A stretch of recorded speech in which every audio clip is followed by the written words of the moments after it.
Hi guys, my name is Harry. In this video, we solve problems related to functions. The problem we are attempting today is question 5, taken from examination question paper for November 2023. The question reads as follows. The graph of f of x is equals to minus 1 over 2 into x minus 1 squared plus 8, and g of x is equals to d over x are drawn below. A point of intersection of f and g is B, which is the turning point of f. The graph f has x-intercept at minus 3 and 0, and 5 and 0, and a y-intercept at c. So we are given two functions, a parabolic function and a hyperbolic function g of x. So the first question, write down the coordinates of the turning point of f. So we know that by definition, write down the coordinates of the turning point of f. F is a parabola, and we know that by definition, a parabola has the form y is equals to a into x plus p squared plus q, where p and q are the coordinates of the turning point. And we know that if p has a positive value, then on the turning point it's going to be a negative. If it has a negative value on the function, then on the turning point it's going to have a positive value.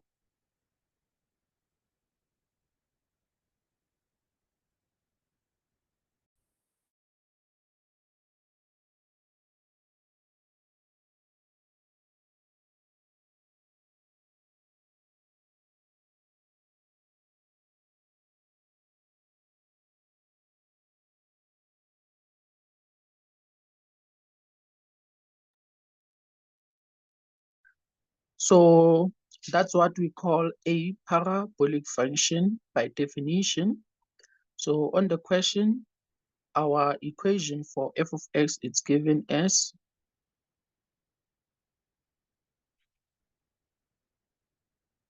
f of x is equals to minus 1 over 2 into x minus 1 squared plus 8.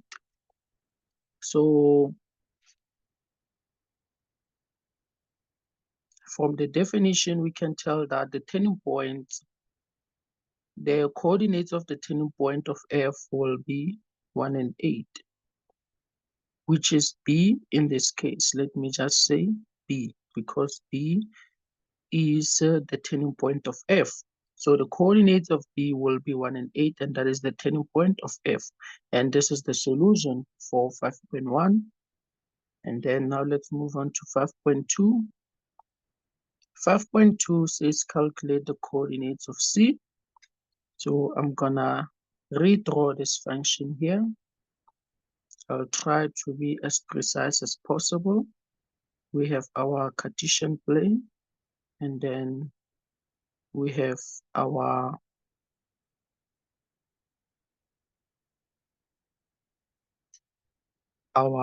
parabola, and here we have the coordinate c, and then we also have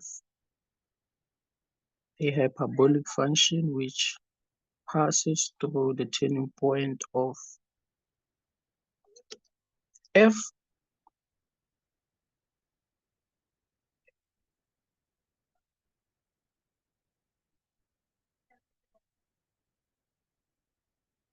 Okay, and then now we are required to find the coordinates of c. We can see that c is a point on f. C is a point on f, and it also lies along the y-axis. So already we know that its x value will simply be a 0. As a result, we can continue and use our equation for f to find its corresponding y value since c lies on f.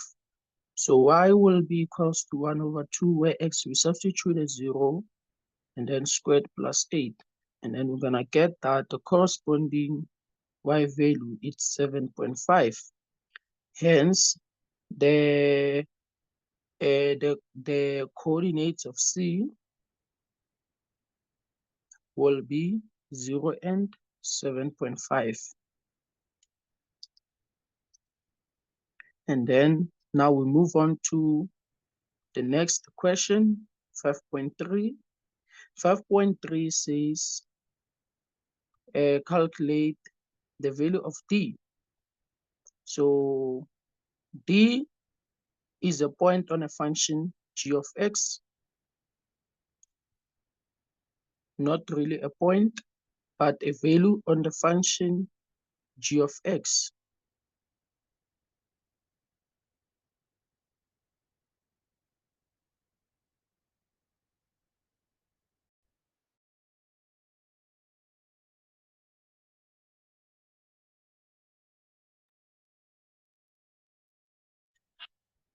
So d is a point on the function g of x. Now we are required to calculate the value of d. When we look back into our function,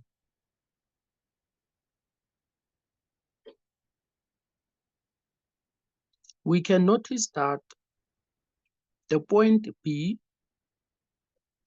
also lies on G, and it has the coordinates 1 and 8. Therefore, we can utilize this coordinate of P to find our unknown D, since it's a point on G. Therefore, we can simply come to here, and then where there's y, we substitute 8, and where there's x, we substitute 1. Therefore, the value of d will simply be 8. And that is the solution for 5.3. And then 5.4, it says write down the range of g. Let's go back again to our graph. So g is a hyperbolic function,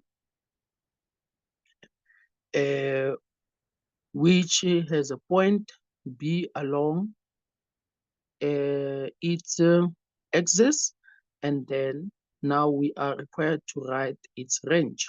So before we can continue and determine and write the range of g, we know that a hyperbolic function has the form y is equals to a over x plus p and then plus q, where q is the horizontal. Q is the horizontal asymptote, and then P is the vertical asymptote. So in this case, our g of x has the form d over 8, d over x, where d was found to be 8. So that means the equation of g of x is basically 8 over x. So this is plus p plus q. So from our standard equation for a hyperbola, we can notice that the value of p and q are 0. As a result, the x and the y asymptote are 0 and 0.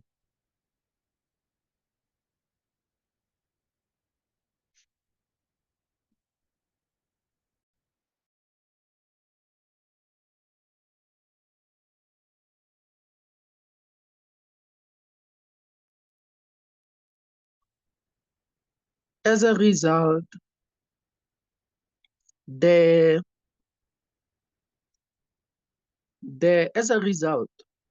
the values of q and p are just 0 and 0.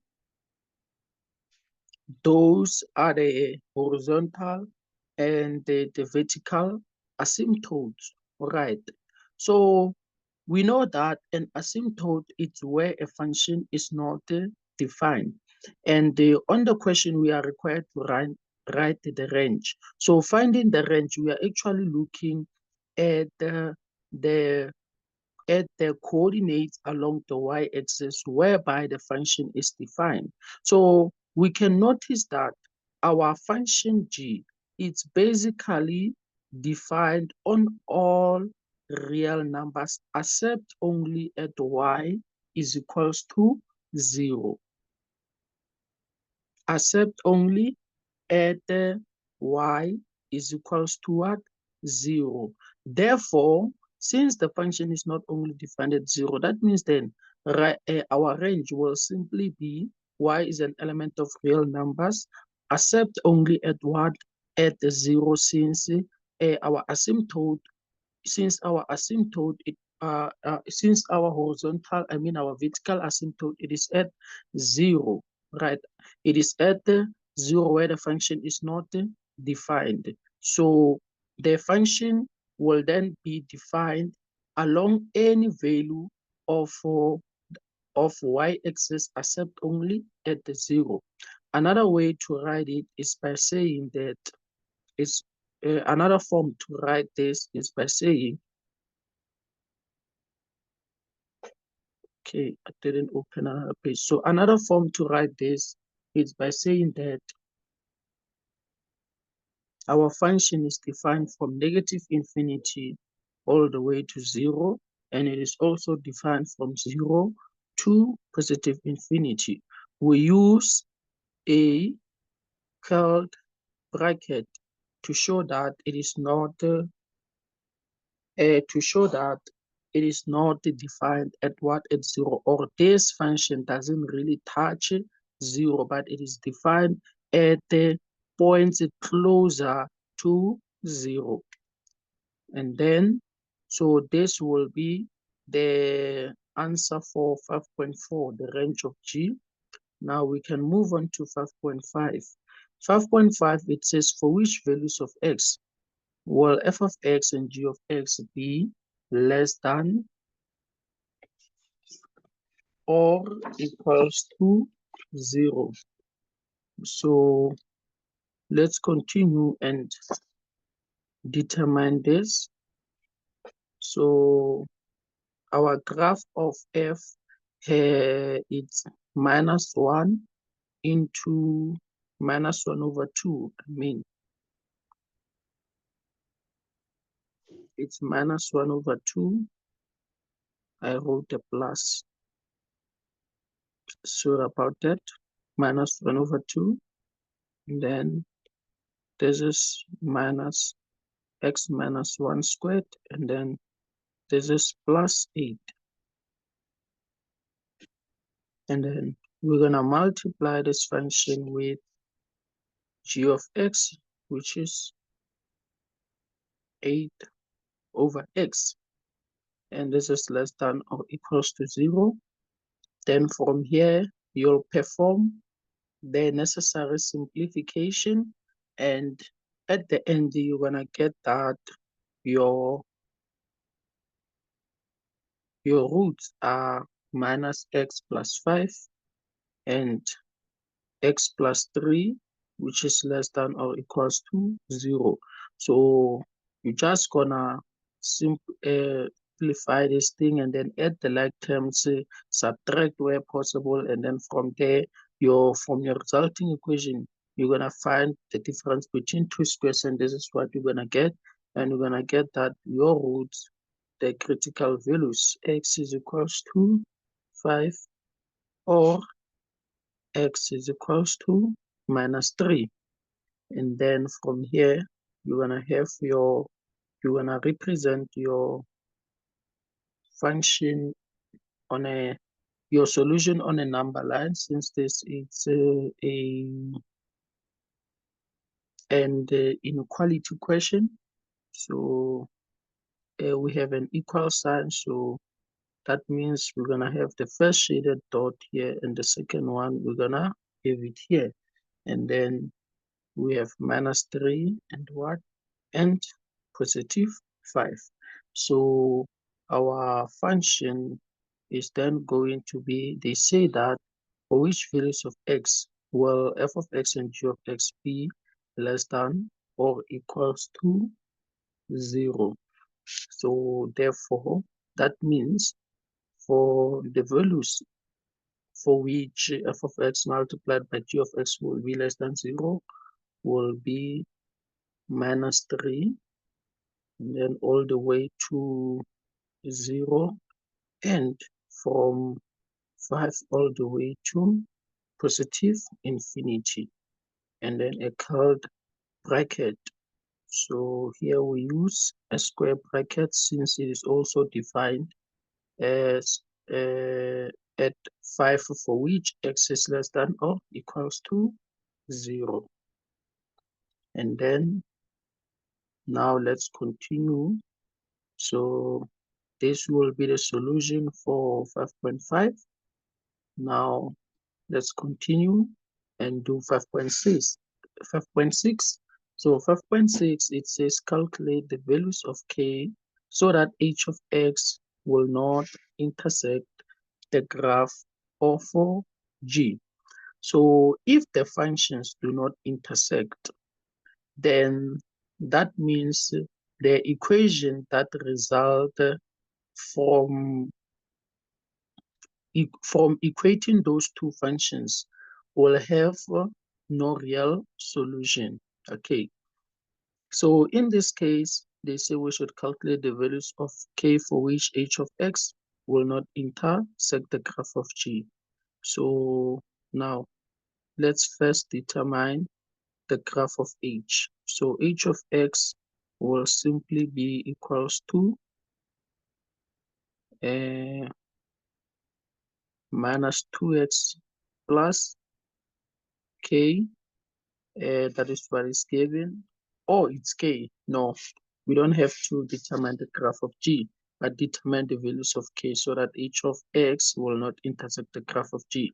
So as I said before, if the functions do not intersect, that means the equation that results from equating those two functions will have what? No real solution. Meaning that the equation h of x is equals to g of x has no real solution. Okay, so this happens when the discriminant, which is the delta, is less than 0. Okay, we know that by definition, delta, the discriminant, is b squared minus 4ac. So if your discriminant, which is the delta, it's greater than 0, then there are two distinct real solutions. And in this case, the functions h of x and g of x will intersect at 2 points. And if your discriminant is equals to 0, then there is exactly one real solution. And in this case, your functions h of x and g of x are tangent to each other and touch only at what? At 1 point.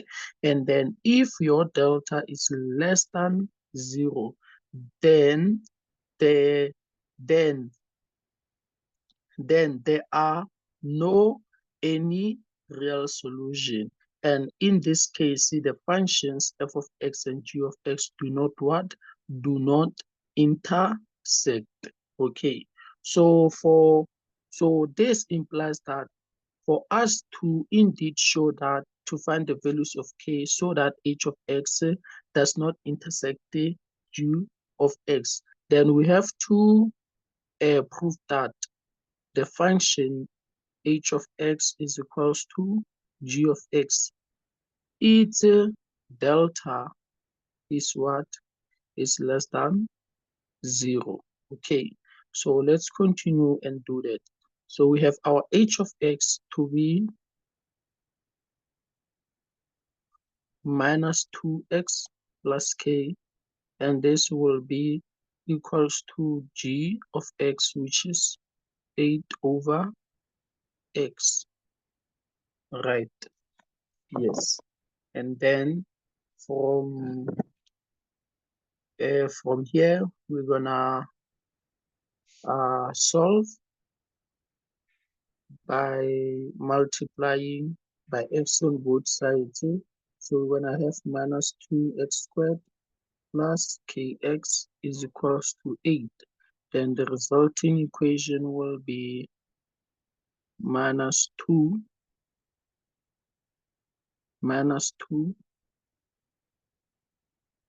x squared plus kx minus 8 will be equals to 0, right? So this is a quadratic equation. So indeed, we can be able to find delta b squared minus 4ac. So let's go ahead and substitute that. Delta will be, let me write on a new page.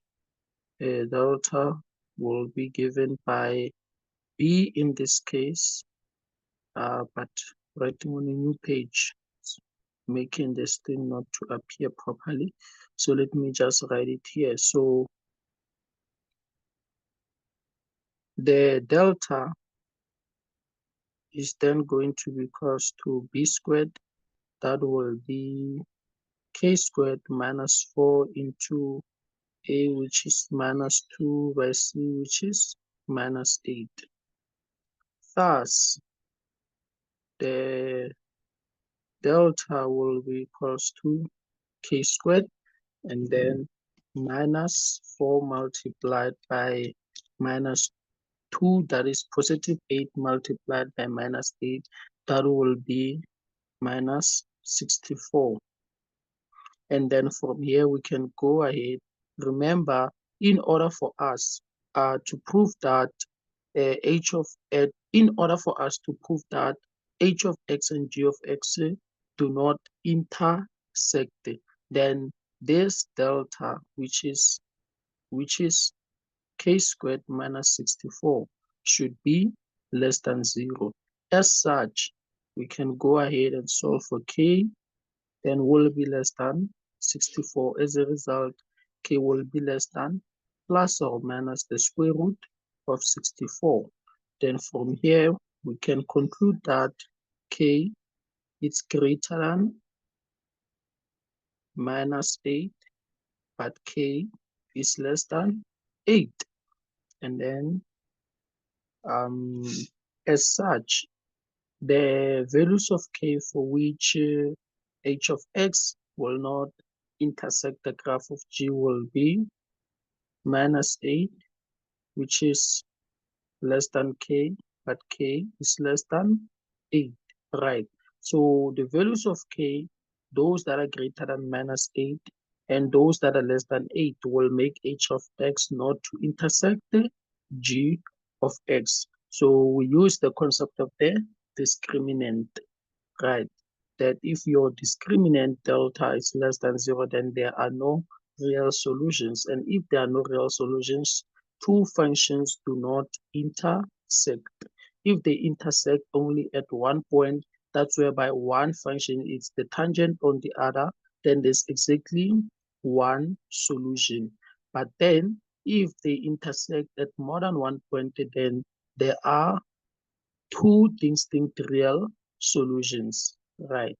So as such, this will be the solution for 5.6. And then now we move on to the last question, 5.7. 5.7, it says that h is a tangent to g at r, a point in the first quadrant. Calculate t such that y is equals to f of x plus t intersect g at r. So the first thing first, we have to deal with this r that we are referring to, that it is located in the first quadrant. Okay. So now, in order to do that, we have to find the equation of the tangent line. Okay. We have to find the equation of this tangent line. So how are we gonna go about that? Since they say H is a tangent to G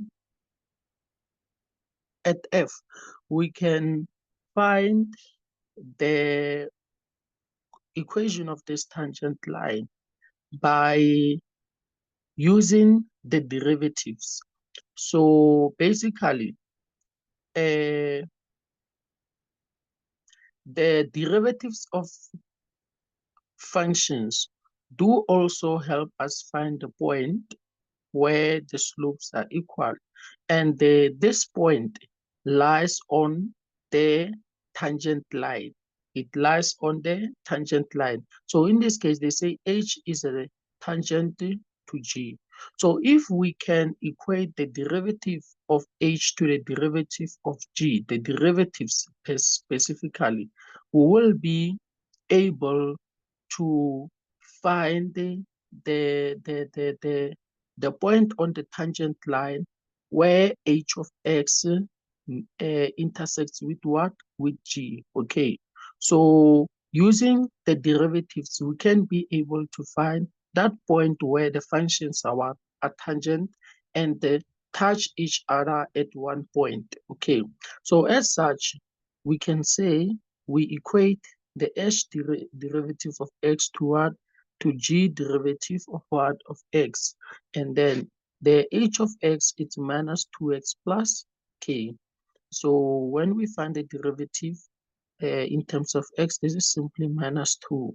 And then the derivative of g of x, so g of x, we have 8 over x. So that will be 8 multiplied by minus 1 over x squared.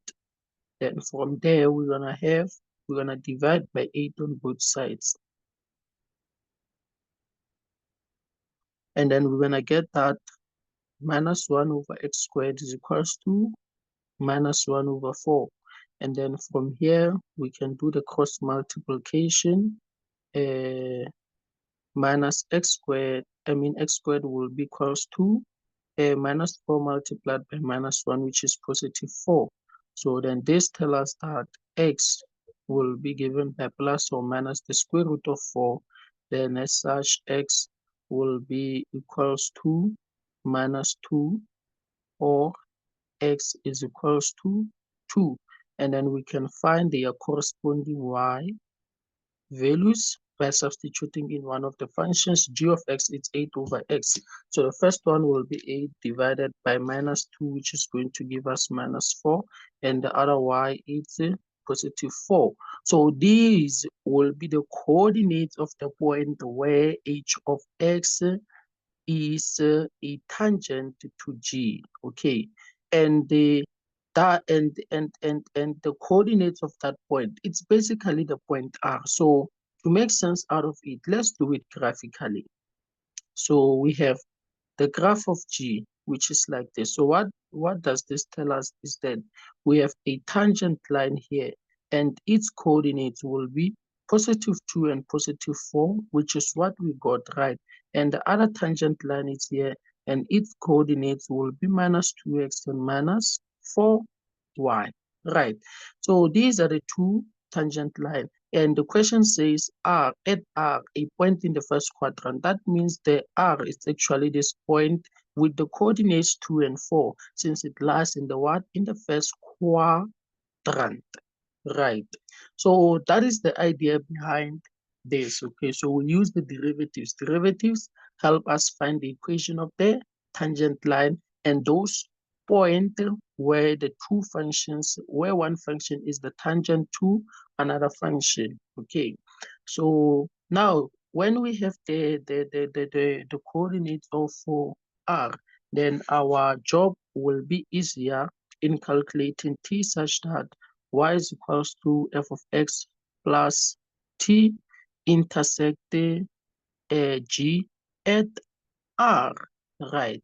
So in order to do that, we can simply find our equation of y, right? Let me open another page. They say y is equals to f of x. What is f of x? Minus 1 over 2 into x minus 1 squared plus 8. This is also then plus t. So this function intersect g at r. So this also tells us that this function g is also a tangent, where we can notice that g it's a somehow a parabolic function. So that means even this graph of of y they are referring to is also a tangent at point r.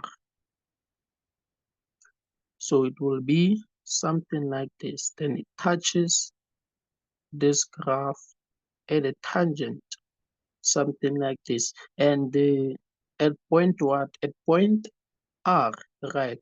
So this r lies on what? Lies on this function y as well, right?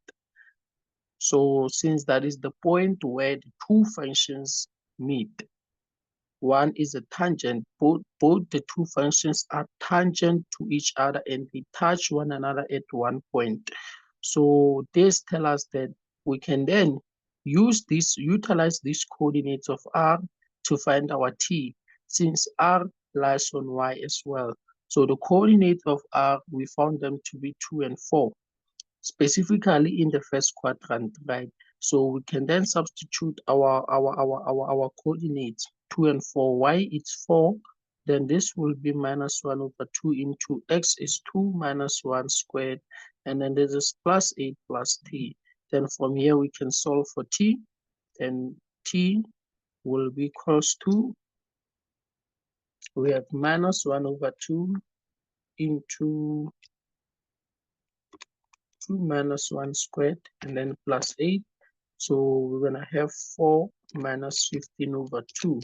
Therefore, t will be equals to minus 7 over 2.